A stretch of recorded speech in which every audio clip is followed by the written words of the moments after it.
how to start in AI. Let's put it like this question, because some of the other questions were similar. AI is an ultimate role. You can't just decide one fine day that I want to become an AI scientist without having a good understanding of the data world, which basically means you want to have a good understanding of handling data in a tool like Python, handling huge amount of data using SQL, and having some data structure and coding understanding, and then having good understanding of statistical models, some bit of maths, supervised algorithms, unsupervised algorithms, how machine learning, these models, all these different models and packages and libraries which are available in Python and SQL. How do you use these things to deploy machine learning models? And you must have done practice on these concepts as well. That is the first thing that you want to master. The second, and as part of the mastering of these concepts, then you want to master data handling. This is a very critical role. A lot of people don't understand that still in the data world, there are a lot of data quality issues, and companies need people who can smoothen this quality problems. That means can remove the quality problems in the data. And that is what happens in the data handling and pre-processing. It's a large area. People explore it, people ignore it, but you do not want to ignore this thing. Basic, but extremely important, a lot of job openings. Then once you have done with these three things, that means once you have understood the basics of coding and algorithm, learned some machine learning models, statistical programming, and handled and done data cleaning and data pre-processing kind of concepts, then only you want to go to deep learning models and go deeper. And here also, explore. If you're a first time person who's trying to explore AI, try to explore, maybe work on one or two deep learning models, try and apply in some kind of projects, right? Basic projects, academic projects also, right? It's fine, okay? Because if I am recruiting a junior person in the world of data and AI, I'm not going to expect you that, you build a chat GPT model for me. Yes, I would expect you to know some of the concepts, but I know that if you know about data and machine learning models, and you know how to work with dirty data using SQL and how to smoothen that out, you will learn rest of the things. It's not rocket science, okay? Because all these things are anyways become much easier once you start to use these packages which are easily readily available, okay? So the idea is more difficult things is to understand the fundamentals and the foundation. So if your question is how do you start your journey in the world of data and AI, I would say start with basics. Still start with basics, guys. No shortcut to become an AI person.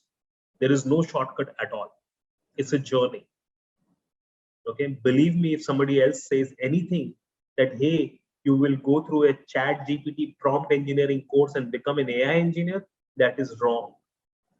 If somebody says that, yes, you can build a large language model by using some no coding platforms and become an AI engineer and get a job, again, that person is going to be fooling you. If I am a recruiter, if I am hiring for artificial intelligence jobs, I would want to make sure that your data foundations are extremely good and clear. Is that making sense, everybody? Remember, if I need 10 person who can work with data cleaning and data and visualization and data basic analysis, then I would require 5 people who can build advanced machine learning models. Then I would require only 2 people, maybe 1 or 2 people who can actually build complete AI solutions. I don't need. That's not how the team is created, that I will hire 10 AI engineers. Is that making sense, everybody? Yeah, the team is like this. All right. So the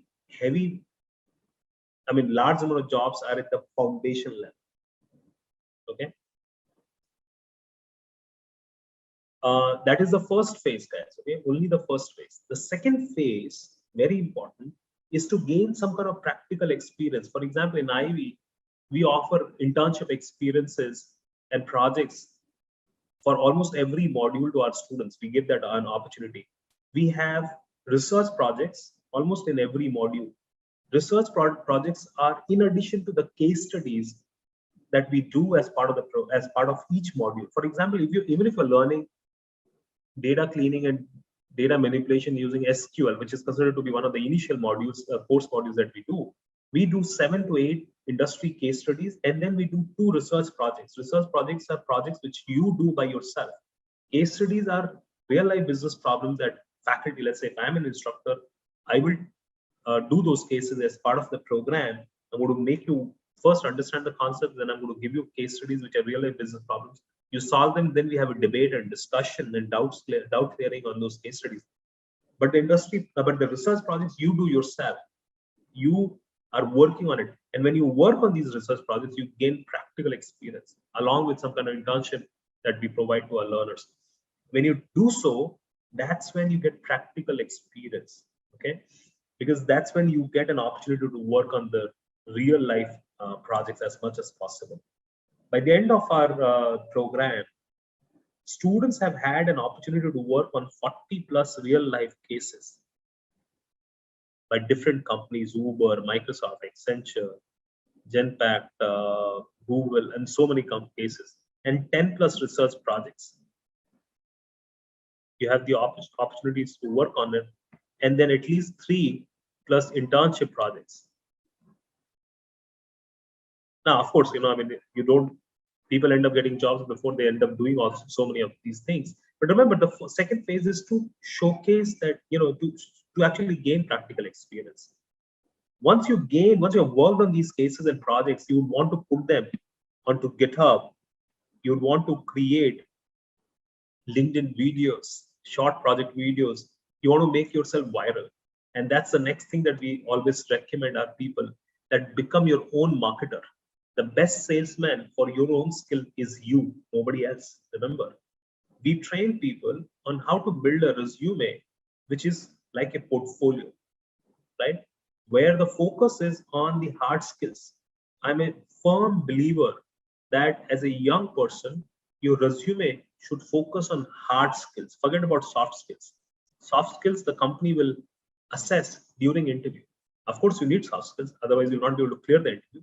But to get shortlisted, your resume to get shortlisted, your resume should focus on hard skills. And remember, as a recruiter, I'm a very smart person. If I'm hiring for a data and AI job, I am a very, very smart recruiter, smart person, much above average intelligence person. I will understand that you have just mentioned hard skills just like a table, or if you have mentioned your hard skills in form of a project, in form of a problem solving project. If you have done so, then I would give a lot of value to it. If you have not done so, then I will not give a value to your project. Just to give you an understanding of one of our students' project, let me open one of the resumes, one of the sample resumes from our programs, so that you'll understand what I'm talking about.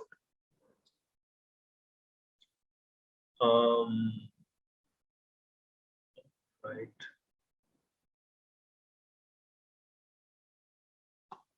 Very simple resume, okay? So now look at this, project on data analytics and machine learning. So if you notice here, what you will notice is the focus is given on the hard skills, provided data-driven insights to clients, unsupervised learning algorithm, which is a machine learning algorithm, clustering k-means on huge data, and then look at the way we have described the project. When you describe the project with specifics, with results as well, look at the results are also mentioned. All are real life projects, right? When you do so, and when you mention the results, when you mention these data points, then they become more believable, right? As a recruiter, if I see such results, such numbers in the project, right, and diversity in the project, then I know that, even if you have done 50% of it, I'm okay to I'm okay to at least get into a conversation with you, and that is your first goal, right? These are all machine learning projects that the person has done, right? So the idea is that it's very, very important that how do you market, right? And when you end up creating videos on these projects, And then when you publish those videos on your GitHub and on your LinkedIn, then you become famous. And uh, we also hold our good students projects on our YouTube channel. You become famous when you do when you go there. So, for example, some of the popular videos are actually by our students. You'd be surprised, and those are project videos. For example, this COVID analysis was done by one of our students only. 29,000 people have seen it. This 22,000 people again done by one of our students. This 18,000 people, which was done by again one of our students, on using machine learning. So the idea is, when you are working, when you actually, so this was a data visualization project, but when you do something like this, right? I mean, you are marketing your skills, and when you become your own marketer, an intelligent marketer, that's when the world notices your skills. Okay, so this is a very important thing that we make our people do: build a portfolio. Then we help you to understand how to network and how to.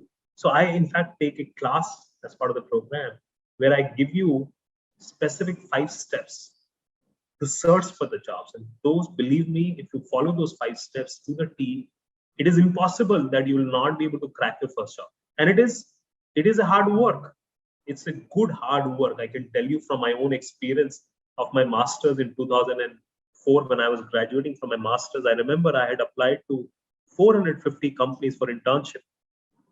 450 companies to my first internship job in 1 month, and I got zero interview calls.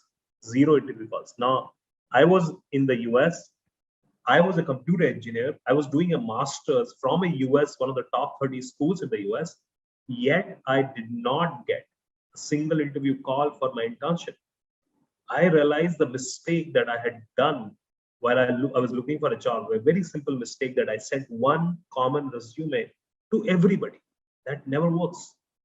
I had applied to accounting role, to consulting role, to a software development role, to whatnot role. The moment I realized that I had to be targeted, and then I built a short list of 15 companies, and that to a diverse list of companies. And then I created 3 or 4 different versions of my resume with the right hard skills highlighted, which would be tailored, customized to a specific role in a specific company. And when I started doing it, within 3 weeks' time, I had 3 firm internship offers, paying me more than $3,500 per month back in 2004. Okay, so what I'm trying to tell you is that it's a very simple job. I mean, it's a hard work, but it's a simple job searching strategy that we recommend to our learners, and we have seen great results. So these are the 3 phases, guys. Yeah. One, first you learn the foundation, you master the concepts, right? There also, first master your foundation, guys. There is no shortcut to AI. Master your foundation, then gradually move towards deep learning algorithms. Only once you have mastered the foundations, because remember, if you master the foundation, you would still have a lot of jobs. Once you have mastered the foundations of your basic coding, data structures, of your machine learning models, statistical concepts, data visualization, data cleaning, data exploration, once you have done those foundational stuff, then you go to deep learning models. Even if you have done some basics, but you understand the concepts and NLP, that's when you're moving towards AI. Is that making sense, guys? Again, remember, no shortcut. Just by knowing a simple, let's say, LLM models, right? I mean, there are so many articles on the blogs which have been written on LLM models. You just follow that step by step, and you will have an LLM model connected chatbot created, or a tool created.